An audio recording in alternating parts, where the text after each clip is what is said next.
Baik teman-teman, kali ini kita akan belajar aplikasi Civil 3D, yaitu aplikasi yang digunakan teman-teman teknik sipil.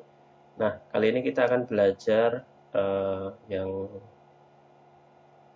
salah satu pekerjaan dari teman-teman surveyor ya, karena kita di sipil kurang lebih nantinya akan terjun di dunia survei. Nah, kali ini kita akan menggunakan data berbasis dari aplikasi Google Earth Pro. Nah, pastikan teman-teman sudah punya aplikasi Google Earth Pro di komputer kalian. Nah, Google Earth Pro sendiri aplikasi gratis. Nah, di sini kita akan menggunakan data yang ada pada aplikasi Google Earth Pro. Nah, semisal kita akan yang pertama kita akan survei pada sebuah lokasi. Nah, teman-teman harus ingat bahwa Google Earth Pro sendiri mempunyai data ya, karena dia berbasis digital elevation model yang nantinya teman-teman bisa ambil datanya untuk diekspor dan nanti bisa digunakan untuk membuat kontur semisal. Nah, tapi teman-teman harus ingat bahwa data di Google Earth Pro sendiri ini memiliki toleransi yang besar karena data ini didapatkan dari citra satelit. Nah, akhirnya apa? Data ini toleransinya sampai 2 meter kurang lebih. Nah, teman-teman juga harus ingat bahwa di Google Earth Pro ini mungkin belum bisa mendekati data asli kalau kita gunakan survei dengan lokasi yang kecil. Artinya apa? Ketika kita misal di pekerjaan bendungan, terus di lereng yang luas, itu mungkin bisa dijadikan perencanaan atau data prasurvei. Berbeda kondisinya ketika kita punya lahan yang sempit dan terbatas. Nah, karena apa? Google Earth Pro sendiri itu dari citra satelit ya, dia sensor lidar, artinya nanti sensor ya yang diambil dan dijadikan data DEM, digital elevation model itu dia menunjukkan elevasi berbagai rintangan. Semisal ketika dia dapat elevasi, di sini elevasi pohon. Ketika dia dapat elevasi, misal di sini dia elevasi bangunan. Jadi belum bisa digunakan dalam skup lahan yang kecil. Nah, karena dia sensornya mendapatkan DEM atau digital elevation model pada beberapa bangunan atau pohon sesuai dengan halangan sensornya. Jadi seperti itu. Nah, semisal kita akan membuat ini kan candi golf di Semarang ya. Ada lapangan golf di lereng Gombel ya. Kita akan coba buat peta konturnya seperti apa. Nah, kita yang pertama bisa gunakan Adpad ya. Nah, di Adpad ini semisal kita kasih nama data survei. Nah, terus kita bisa mulai misal dari sini. Nah, kita buat titik-titik yang nantinya bisa kita ekstrak datanya. Nah, teman-teman bisa terutama ketika nanti melaksanakan survei untuk perencanaan awal di bendungan atau misal cut and fill yang pekerjaannya skupnya luas katakanlah. Nah, mungkin itu bisa menjadi prasurvei. kalau kita mau mencari data konturnya. Karena ketika kita gunakan data lapangan ya, belum tentu kita punya datanya.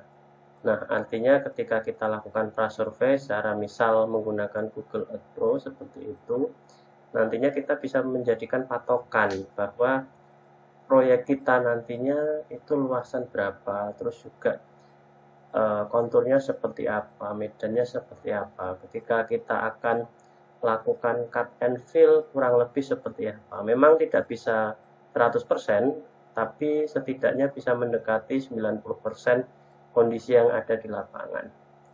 Nah, kita setelah gunakan menu new pad seperti pada layar, teman-teman bisa lihat. Nah, kita juga bisa secara rangkap ya. Tadi kan kita dari kanan ke kiri, sekarang kita kembangkan lagi new pad-nya dari atas ke bawah. Nah, agar datanya semakin rapat nanti yang digunakan.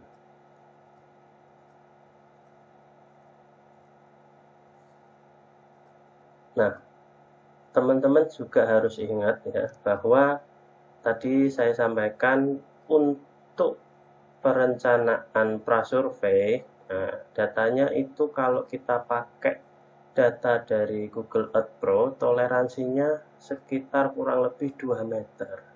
Nah, itu kurang cocok ketika kita survei atau buat kontur pemetaan dari lahan yang hampir rata ya. Lebih baik kita gunakan di lahan yang miring, khususnya lereng seperti itu, atau bukit.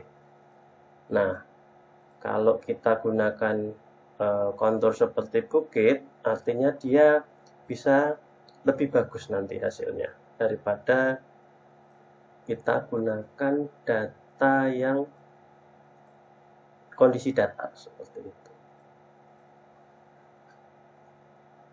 Nah, selanjutnya kita bisa lengkapi agar dia bisa datanya rapat ya. Kurang lebih ini teman-teman bisa jaraknya terserah ya. Yang penting kemungkinan bisa mewakili.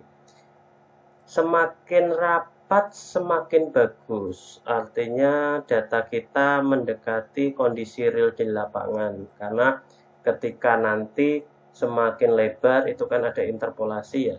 Berbeda ketika kita per misal katakanlah per meter atau per 2 meter. Nah, itu semakin rapat. Artinya datanya semakin banyak. Tapi juga ingat ketika nanti data banyak ya, pengolahannya juga semakin berat ya kalau di software seperti itu. Teman-teman harus paham. Nah, ketika sudah selesai, teman-teman petakan seperti ini di menu new pad. Nah, kita bisa oke di sini. Nah, kita akan ekstrak dari titik-titik yang kita ambil tadi datanya dari Google Earth Pro. Nah, di sini terlihat bahwa kita kasih nama data survei yang di sini kan. Nah, kita bisa save ya, save flash as ya datanya. Nah, ingat bahwa filenya dalam bentuk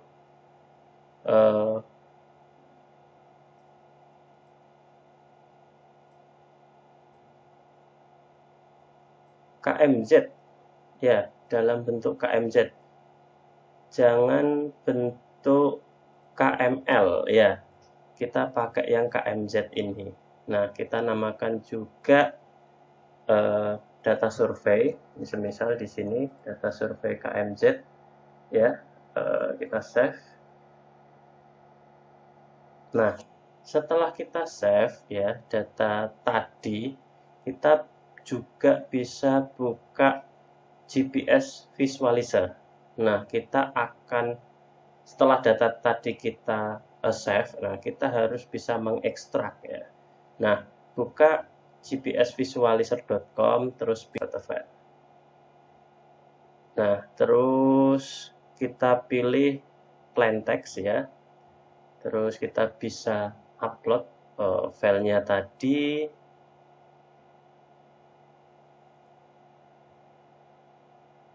Nah, kita bisa pilih. Nah, selanjutnya ini dalam metrik, ini tab, terus kita add DEM elevation data. Kita pilih best available source ya. Terus pada output UTM koordinat kita pilih yes. Nah, selanjutnya kita bisa convert ya. Yang pertama wajib plain text, yang kedua kita pilih best available source ya. Ini juga dalam metrik. Terus yang terakhir output UTM coordinates ya, kita pilih yes. Selanjutnya kita bisa convert. Nah, kita dapatkan hasil dari data tersebut. Nah, teman-teman bisa lihat bahwa di sini ada data latitude, longitude, UTM zone, UTM easting, UTM northing, dan juga altitude ya. Nah, latitude, longitude itu koordinat dari Google Maps ya, atau Google Earth Pro ya. Kalau teman-teman lihat kadang di Google Maps, nah kita tahu bahwa -7 artinya dia di lintang selatan. Nah, kalau 110 pastinya paham bahwa itu ada di bujur timur. Nah, UTM zone di sini 49 ya, itu karena Semarang sendiri khususnya berada di UTM atau koordinat sistem geodetik ya. Nah, di sini berada di kondisi atau di wilayah 49S ya. S untuk south. Nah, seperti itu. Karena di dunia kita gunakan UTM untuk memetakan wilayah koordinat untuk masing-masing tempat seperti itu. Nah, kita bisa lanjutkan langkah tadi ya, dari kita bisa lihat ya, UTM zone-nya 49 seperti yang kita lihat tadi. Terus UTM easting. Nah, ini koordinat UTM easting. Kalau ini tadi koordinat dari latitude Google Maps. Nah, ini sama, cuma sistem koordinatnya saja yang berbeda. Kalau ini pakai bujur timur, terus lintang utara, lintang selatan. Kalau ini mengikuti UTM zone. Nah, tadi teman-teman udah lihat bahwa Semarang khususnya berada di 49, zona 49. Terus untuk UTM northing, nah ini untuk sumbu Y ya, kalau easting untuk sumbu X. Nah, untuk altitude itu ketinggian. Nah, ini ketinggiannya datanya. Ini agak geser ya, altitude menunjukkan 62, 62, 65 ini bagian dari altitude. Kita bisa download datanya seperti itu. Nah, setelah kita download, kita bisa buka ya. Kita buka. Nah, kita bisa copy data ini. Kita bisa copy. Nah, tadi kan saya bilang bahwa semakin banyak datanya atau semakin rapat, artinya nanti akan semakin berat, teman-teman. Nah, ini sebanyak ini apalagi teman-teman semakin rapat seperti itu. Nah, kita bisa copy, kita buka atau pastekan di spreadsheet ya. Nah, kita butuh Excel juga bisa, tapi di sini saya gunakan spreadsheet. Nah, selanjutnya saya paste di sini. Yang kita gunakan hanya 3 kolom ini untuk UTM easting, UTM northing, dan juga altitude atau ketinggian. Nah, kita bisa hapus kolom-kolom yang tidak terpakai ya. Kita hapus kolomnya di sini, terus ini juga kita hapus. Nah, kita bisa hapus kolom. Nah, terus kita hapus judul tabelnya juga, ini kita tidak gunakan, hapus baris. Nah,